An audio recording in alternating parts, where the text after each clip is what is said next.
Hello guys, तो आज हम लोग बात करेंगे वार, इन्फ्लेशन और डॉलर का गोल्ड सिल्वर पर क्या असर होगा। तो मान लिया जाए अभी जो न्यूज़ में दिखा रहे हैं बहुत सारे कि वार हो सकता है और इस पे क्या इन्फ्लेशन पे फ़र्क पड़ेगा और डॉलर का क्या रेट चला जाएगा और क्या गोल्ड और सिल्वर पे भी कुछ इसमें देखने को मिलेगा कि फिर से गोल्ड और सिल्वर बढ़ सकता है, मार्केट में एक बार फिर से उछाल आ सकता है। उस बारे में आज हम लोग बात करेंगे।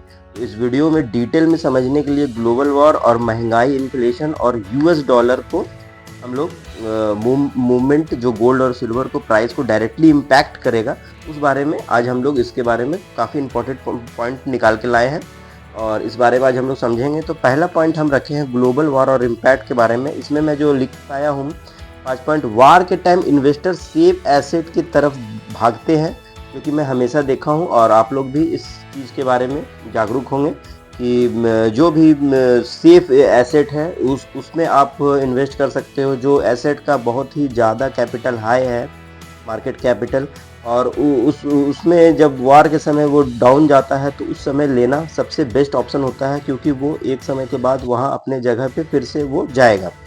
उसके बाद आ जाइए गोल्ड, ट्रेडिशनल सेफ हेवन माना जाता है इसको। तो ये जैसे ट्रेडिशनल में आप गोल्ड में आप जैसे देखोगे कि जब शादी या ये सब का कोई टाइम आता है तो उस टाइम भी गोल्ड आपका भागता ही है। तो उस समय आपका वार हो गया तो वो तो और ऊपर ही जाएगा, क्योंकि मार्केट जब डाउन होता है तो गोल्ड सिल्वर ऊपर ही जाता है। सिल्वर पहले गिरता है फिर तेज ऊपर जाता है। इसका हमेशा ये एक पॉइंट रहा है, गिरता भी तेज है और ऊपर भी तेज ही जाता है। सप्लाई चेन डिस्टर्ब होने से प्राइस बढ़ते हैं। जो पॉलिटिकल टेंशन डिमांड को बूस्ट करती है। ठीक है, तो इस बारे में मैं 5 पॉइंट जो लाया था उसको आप देख सकते हो।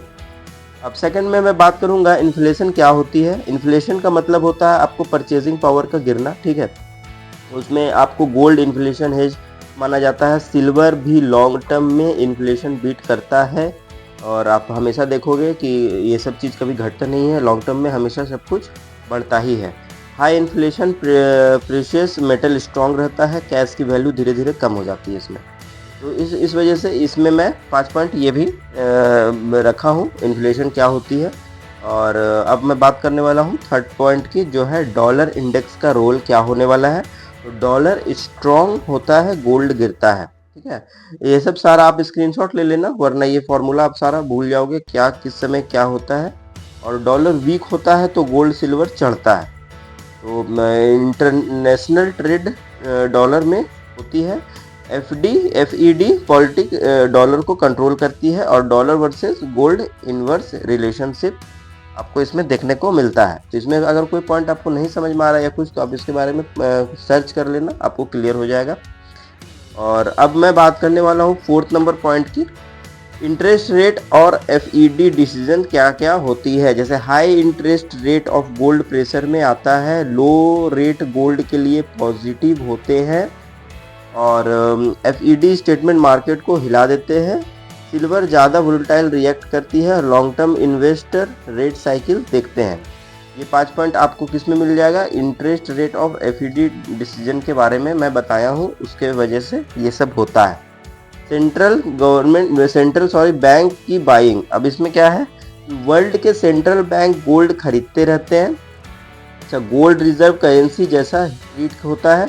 डॉलर डिपेंडेंसी कम करने गोल होता है, इसका करना गोल होता है। ये टर्म ये लॉन्ग टर्म बुलिश सिग्नल है।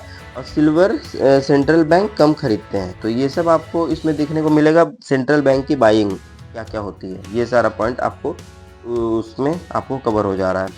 Industrial demand of silver EV और सोलर पैनल में यूज़ होते हैं। और इसके बारे में फिर सेकंड पॉइंट है, ग्रीन एनर्जी के सिल्वर डिमांड बढ़ती है। वार के बाद रीबिल्डिंग में सिल्वर यूज़ होता है। गोल्ड का इंडस्ट्री यूज़ कम होता है, इसीलिए सिल्वर रिटर्न हाई दे सकते हैं। ठीक है, उसी तरह से फिर हम लोग समझेंगे रिटेल इन्वेस्टर और साइकोलॉजी के बारे में। तो क्राइसिस में लोग गोल्ड ज्वेलरी खरीदते हैं और फियर बाइंग प्राइस को ऊपर ले जाते हैं। सिल्वर सस्ता होने की वजह से पॉपुलर होता है इसमें, जो वॉर का इन्फ्लेशन का जो टॉपिक चल रहा है इस वजह से, और सोशल मीडिया ट्रेंड डिमांड में बढ़ जाते हैं। और आप इसमें देखोगे मास साइकोलॉजी प्राइस में ड्राइव करती है। ठीक है, तो इस वजह से ये सब सारा जो कवर कर रहा है ये हो रहा है रिटेल इन्वेस्टर साइकोलॉजी में। और फिर है 8 नंबर पॉइंट में मैं जो रखा हूँ वो है इंडिया स्पेसिफाई फैक्टर में क्या होता है, rupees versus dollar gold price affect करता है। इंपोर्ट ड्यूटी गोल्ड को महंगा बनाती है। वेडिंग सीजन में डिमांड बढ़ता है इसका। सिल्वर रूलर इंडिया में ज़्यादा पॉपुलर है और इन्फ्लेशन इंडिया में गोल्ड को सपोर्ट करती है।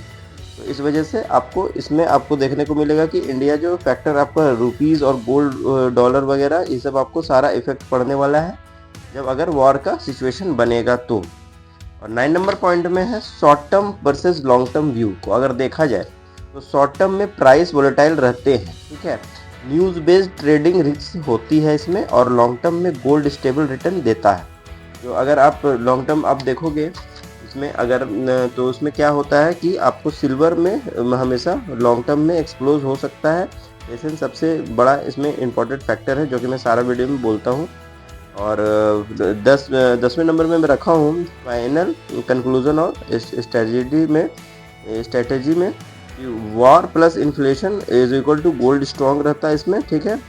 Weak dollar is equal to gold and silver bullish रहता है। गोल्ड सेफ्टी देता है सिल्वर ग्रोथ में। पोर्टफोलियो डाइवर्सिफाई जरूरी है। स्मार्ट इन्वेस्टर बैलेंस बना के चलता है इसमें, ठीक है। तो ये सब सारा आपको लास्ट में मैं एक कंक्लूजन निकाल के खुद से लेकर के आया हूँ। ये सारा मैं जो भी रिसर्च करता हूँ वो गूगल से निकाल करके आपके लिए अच्छे अच्छे पॉइंट लाता हूँ। मेरे चैनल में इसी टाइप के आपको वीडियो देखने को मिलेंगे। अगर समझ में आता है तो आप मेरे से बने रहते हैं। मैं आपको बहुत सारी चीज़ इस टाइप का जो हिडन बात होती है मैं उस सबको आपको क्लियर करूँगा, ठीक है। Thank you.